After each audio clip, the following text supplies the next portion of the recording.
Olá, povo de Deus, graça e paz, a paz do Senhor Jesus a todos os meus irmãos em Cristo, aonde esse vídeo chegar, que Deus os abençoe. Queridos, nós estamos aqui no nosso momento com a palavra e a reflexão de hoje está baseada no livro de Gênesis, capítulo de número 4.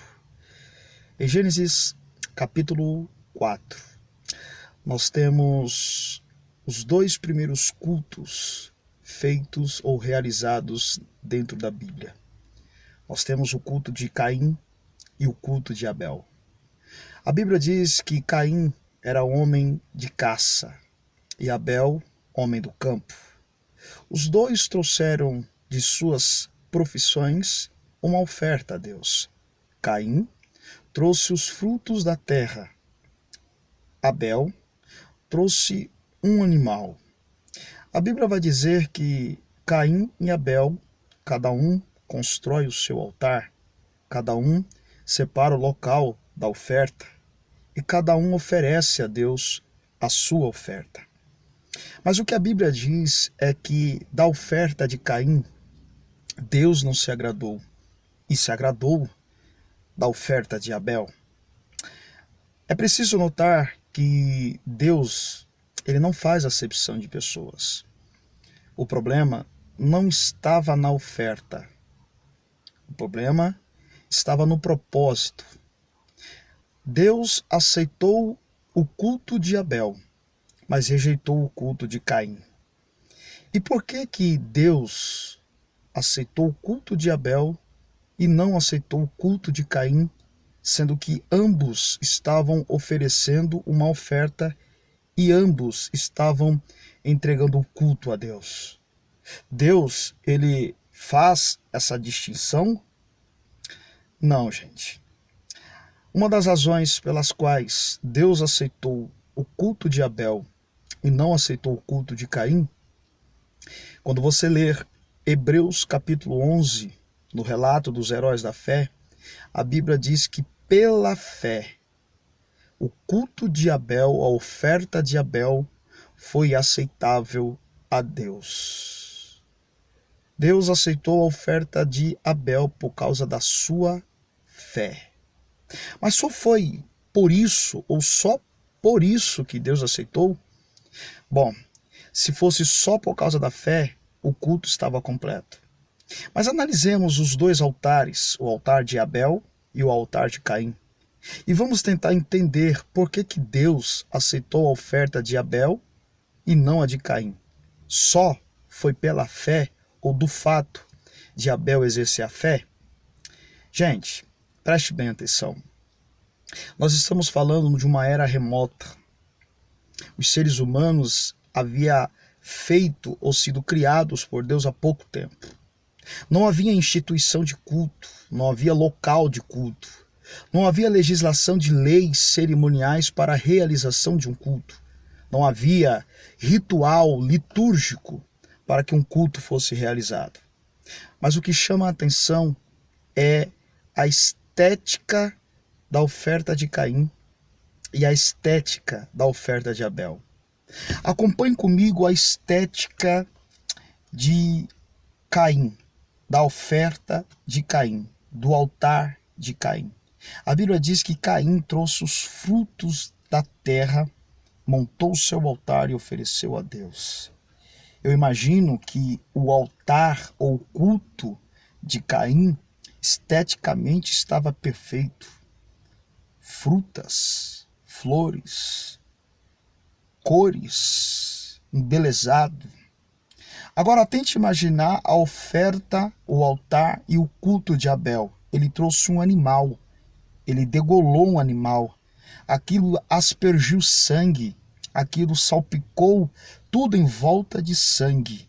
Esteticamente falando, o altar de Abel não seria uma estética perfeita para um culto aceitável a Deus. Mas o que chama a atenção é que é justamente o altar de Abel que Deus aceita do que a estética perfeita do altar de Caim.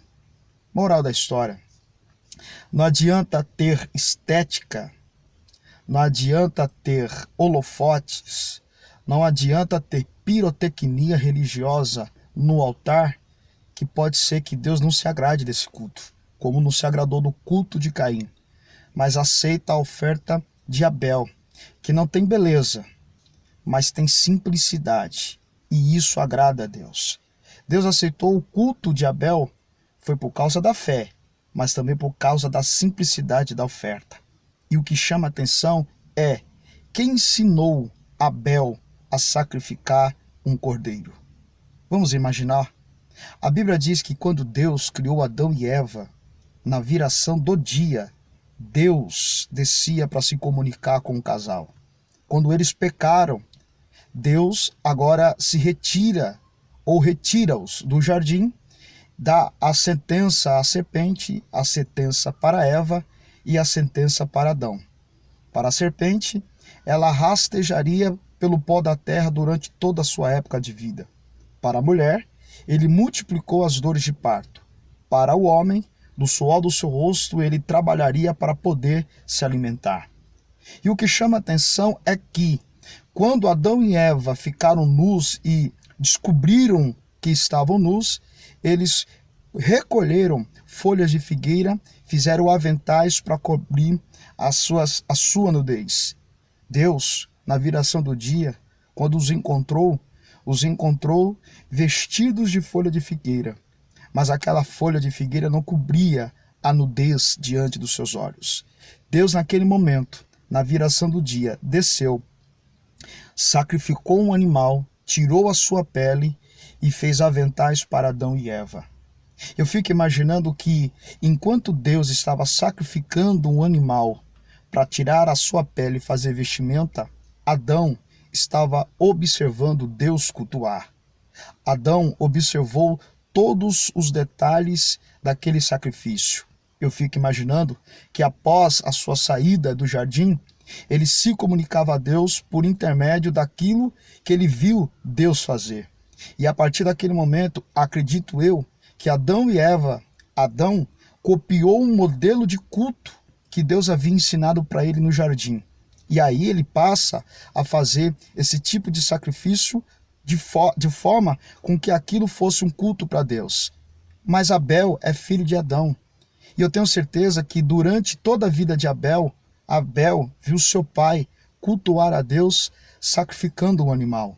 E quando Abel decide oferecer um culto a Deus, ele faz da mesma forma, do mesmo jeito que Adão, seu pai, fez. E se Adão fez, Abel também fez. E esse modelo de culto, Adão copiou de Deus e repassou ao seu filho Abel. Caim poderia fazer a mesma coisa, mas não fez.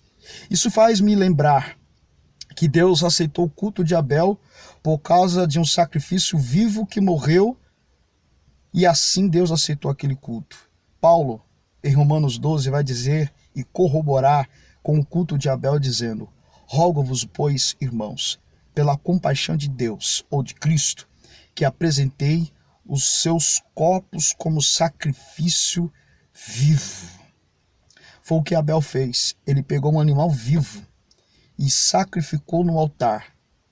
Não tinha beleza como o altar de Caim, mas a essência daquele culto agradou a Deus. Afinal, culto é quando eu mortifico a minha carne, e me apresento vivo diante de Deus. Culto é sacrifício vivo. Culto, algo tem que morrer em mim para que Deus apareça. Foi por isso que Deus aceitou a oferta de Abel. Guarde essa palavra. Que Deus em Cristo vos abençoe.